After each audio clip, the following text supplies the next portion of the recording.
U današnjoj emisiji pogledajte kako je protekao mjesec prosinac u Ivanić gradu. U organizaciji folklornog ansambla Insula Ivanić održan je prikaz tradicijskog stola na starinski način, sa heklanim ukrasima, tradicionalnom hranom i iscrtanim božićnim motivima. Svi posjetitelji su se mogli upoznati s tradicijom Ivanić gradskog kraja. U Pučkom otvorenom učilištu obilježena je 150. godišnjica rođenja Vladimira Deželića starijeg, istaknutog hrvatskog pjesnika i romanopisca, te ujedno jednog od utemeljitelja suvremenog hrvatskog bibliotekarstva.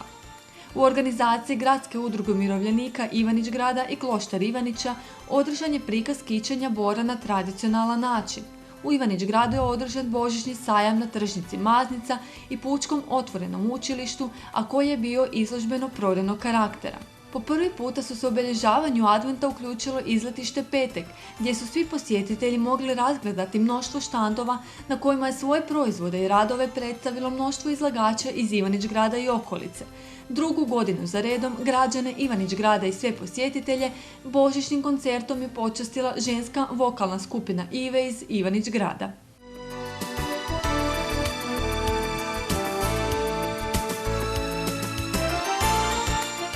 Nakon što je u Ivanić gradu u prvih 11 mjeseci protekle 2014. godine održano mnoštvo manifestacija, izložba, koncerata i druženja za građane Ivanić grada i sve posjetitelje, na red je došao najljepši mjesec u godini. Mjesec kada sve zrači posebnom energijom, mjesec kada darivamo svoje voljene i kada maštamo u ukrasima i slasnim kolačićima. Dopustite da vas uz pratnju mnoštva manifestacija provedemo mjesecom prosincem u Ivanić gradu. Ivanić grad u mjesecu prosincu obiluje atraktivnim događanjima i manifestacijama. Na samom početku prosinca u Ivanić gradu u prostorijama Pučkog otvorenog učilišta održana je izložba pod nazivom Prikaz tradicijskog stola. Ovu izložbu organizirao je folklorni ansambl Insula Ivanić. Mi smo ovdje napravili prikaz tradicijskog stola. Prikaz je bio uskrsnog stola, svadbenog stola, težačkog stola i božićnog stola. Znači svaki stol je bio specifičan kako tradicija nalaže. Znači uskrsni stol je bio sa šunkom, sa jajima, sa mladim lukom, sa špekom. Stol od mladenaca, naravno on je bio sa pečenim piletom, sa pečenom svinjetinom, sa puno sitnih kolača, posebno svečano ukrašen i naravno iza tog stola su sjedili naši mladenci. Iza toga je bio težački stol, onako kao što se nekad jelo kad se išlo brati grožđe recimo ili kukuruz. Znači donijelo se na to mjesto gdje su se radovi odvijali kober koji se stavio na pod, na to se stavio stolnjak i na sve to se stavljalo jelo, sir s vrhnjem, crne kobasice, pečena svinjetina, pečeni but, piletina, vina, rakije, da su ljudi nakon obavljenog posla mogli pojesti. Izložba Prikaz tradicijskog stola završila je prikazom tradicijskog božićnog stola s obzirom da je prosinac posvećen Božiću. Na starinski način sa heklanim ukrasima i tradicionalnom hranom te iscrtanim božićnim motivima svi posjetitelji su se upoznali s tradicijom Ivanić gradskog kraja. Akcent je bio na stolove, na tradicijski prikaz stolova, s tim da smo mi naravno još prikazali i ostalog ruha koje smo također izvadili iz naših škrinja, tako da se vidjelo što su vrijedne ruke nekad radile. Da li tradicija polako pada u zaborav? Mislim da se nekako tradicija, možda bih rekla, nastoji održati.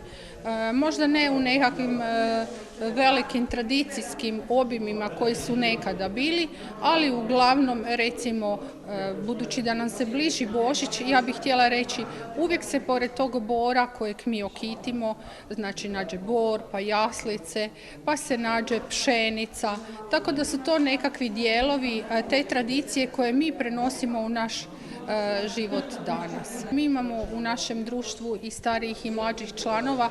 Evo, mene su posebno oduševili danas naši mladenci.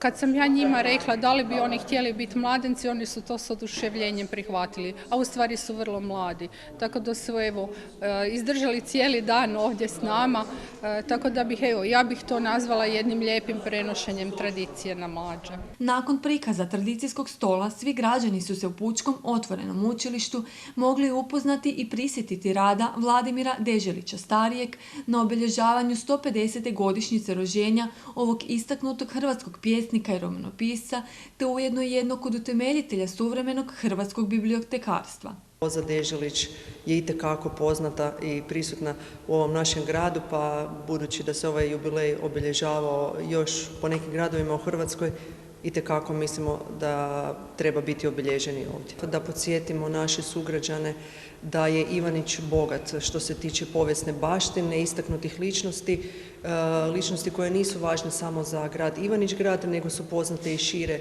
diljem Hrvatske. Po ovog jubileja održana su 2 predavanja. Prvo predavanje održala je znanstvena savjetnica Hrvoljka Mihanović-Salopek o kulturno-umjetničkom radu u književnoj djelatnosti Velimira Deželića starijeg, a zatim se prisutnim gostima obratio potomak istoimene loze Đuro Deželić mlađi. Ja sam Đuro Deželić, ja sam unuk od Velimira Deželića starijega, koji je danas ovdje glavna tema današnjega obilježavanja u povodu 150. obljetnice njegovog rođenja. Prvo mi je drago da mogu nešto govoriti o svom djedu, kojeg sam imao čak i čast kao jedan od među mlađim unučadi, a bilo nas je 23 unučadi, ja sam bio 19. po redu, a ja sam ga još mogao doživjeti živoga sa 6 godina, tako da se još njega sjećam. Ali više od toga, osim što se njega sjeća, on je danas tema, želim istaknuti da je on potomak jednog drugoga Deželića, a to je Deželić koji je ovdje rođen, a to je Đuro Stjepan Deželić, njegov otac, a moj pradjed, koji je isto tako dao, ja bih rekao, poznata osoba u Ivanić gradu. U organizaciji Gradske udruge umirovljenika Ivanić grada i Kloštar Ivanića održan je prikaz kićenja bora na tradicionalan način. Prikaz je doista bio kao u prijašnja vremena kada je pored bora bilo sjeno, kada je sve zračilo posebnom toplinom i nježnošću i kada su momci djevojkama darivali najljepše rumene jabuke kao znak ljubavi. Gradska udruga umirovljenika Ivanić grad je uspjela sa svojim članovima upriličiti kako se prije 50. godina odvijalo kićenje bora na tradicionalni način. Ovog dana smo željeli pokazati da se ovo što zapravo najvrijednije, a to je u našoj udruzi, se njeguju starinski običaji, pa zato smo se obukli ove naše nošnje koje su od naših baka ili čak od prabaka. Što reći više nego zahvaljujući vrijednim bakama, prabakama, još uvijek njegujemo i poštivamo naše običaje koje nama je svima na diku. Ovo naše područje je specifično po tome što posjedujem 2 narodne nošnje, jer naš grad Ivanić grad i Kloštar dijeli se na 2 dijela, a to je jedan dio posavski, a drugi moslavački, što znači da imamo i posavske i moslavačke nošnje s kojima se stvarno dičimo. Na prikazu tradicionalnog kićenja bora posebnu pozornost je izazvao rumeni kruh u obliku srca s križom u sredini, što predstavlja bogatu žetvu i sreću u obitelji. Prikazano je zaista mnogo običaja koji se nažalost mogu rijetko gdje vidjeti. S običajima prije nekoliko desetljeća upoznaje vas gospodin Đuro Bugarin. Kad smo krenuli polnočki, to normalno prije se malo išlo, tako ne bili osvetljene, muški su obavezno imali jabuka u žepu i tako, da su curam ljub i bile kome koga su voljeli prijateljicom božićnice davali, božićnice, te jabuke. I onda poslije su mladi kaj su rekli dečki iz Karabita, skanti vani, pucali i što na kaj. A pri same polnočke, kad smo krenuli polnočku, nekad ne su velečasni na sredi crkve, me su služili nek pred jantarom.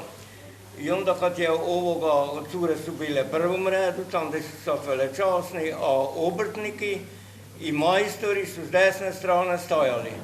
I oni su imali dugačke sveće upalene u rukama i kad je velečasni došli pred jantar, oni su svaki 2 koraka napravili i se poklonili kod jantara.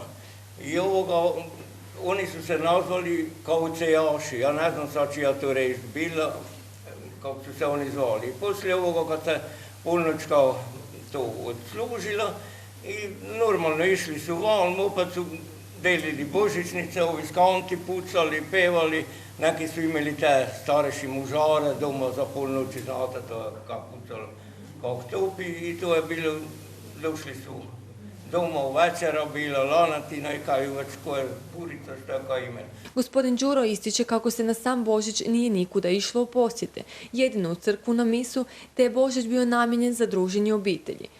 Dan poslije Božića na Štefanje se išlo u posjete. Većinom mlađe osobe su išle kao za poluška. Gazdarica svaka kada došla, na primjer, iskočio muški, ona osipala ga žitom, čuču, picu, da budu kvočke milneše sedele, da ne budu jaje slomile. I to, naravno, susjedi su si Štefajna slavili i to. Ivanuša bilo Ivajna zapravo posjećivajna družene i čestitanja Božića i za Novu godinu i to prošlo. Ali poslije na Dromladice, dan zadnji, onda je išla slama van, od curice i dečki, ti mladi, oni su prije neka sunce išli van, morali slama košare i vočke su delili redom. I morali su jukati, to se jukalo ko sove okolo, čulo se. Nakon polnoćke slijedio je dogovor između muškog dijela nekada nazivanih šibara iz razloga jer su imali šibe s kojima su išli selom i dječicu na prikladan način, možemo reći, pozdravljali da bi djeca bila zdravija. Nakon tog dijela uslijedio je dogovor gdje će se održati kućne proslave. Na prikazu tradicionalnog kićenja Bora nastupao je folklorni ansambl Insula Ivanić pjevajući tradicionalne božićne pjesme. Sam pogled na prekrasno ukrašen stol, curicu koja se igra u slami, ručno izrađen nakit za Bor, doista izmamljuje osmih i vraća nas u vrijeme kada su nam bake darivale jabuke, nosile sjeno ispod stola, kitile Bor bombonima i pravile najbolje kolače koje smo ikada probali, a njihov okus nas i danas vraća u djetinjstvo kada su nas na Božić darivale i grlile nježne ruke baki i djedova. Nakon prikaza kićenja Bora, u Ivanić gradu je održan božićni sajam na tržnici Maznica i pučkom otvorenom učilištu, a koji je bio izložbeno prodanog karaktera. U organizaciji turističke zajednice Ivanić grada i suradnji s udrugama, školama, vrtićima i obiteljskim poljoprivrednim gospodarstvima, božićni sajam popratio je sadržaj programa i prigodnih blagdanskih proizvoda. Na tržnici Maznica u Ivanić gradu moglo se kupiti raznovrsne proizvode vrijednih ruku obiteljskih poljoprivrednih gospodarstava kao što su prirodni kozmetički proizvodi od lavande Budrovke. Imam svoje polje, oko 2000 sadnica, pretežno to destiliram, eterično ulje, hidrolat, a jedan dio sušim cvijeta, onda opet od tog ulja radim proizvode kao što su sapuni, prirodni sapuni, šumeće kupke, onda šampone, uglavnom tako kreme i sve ono što mogu, sve gdje mogu iskoristiti to eterično ulje, hidrolat i taj svoj suhi cvijet, ja to napravim te proizvode i kao takve ih onda plasiram. Jel? Za danas sam baš pripremio za ove božićne dane nadolazeće, vrećice sa Djedom Mrazom, prigodne punjenja, onda isto tako i sapune, poklone, imam prigodne poklone gdje su unutra ima više proizvoda. Cijene su isto tako pristupačne, računam na to kako je vrijeme da se baš nema previše novaca, da si može svako nešto priuštiti. Zainteresiranost posjetitelja za domaće proizvode je zadovoljavajuća, a posebice raste kako se bliže blagdani. Tada svi na svom blagdanskom stolu žele poslužiti što bolju hranu i piće te obogatiti atmosferu prigodnim poklonima za svoje najdraže.